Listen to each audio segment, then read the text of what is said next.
శివుని జటలనే తన నాట్య చతులుగా జలతమాడు సతులకు సౌభాగ్యదాత్రిగా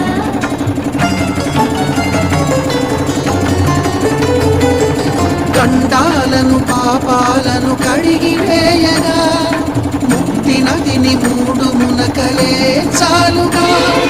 జలది వెనతలకు పోసె జనని గంగా భవాని ఆమె అండ మంచుకొండ వాడని సిగ పూదండ గంగోత్రి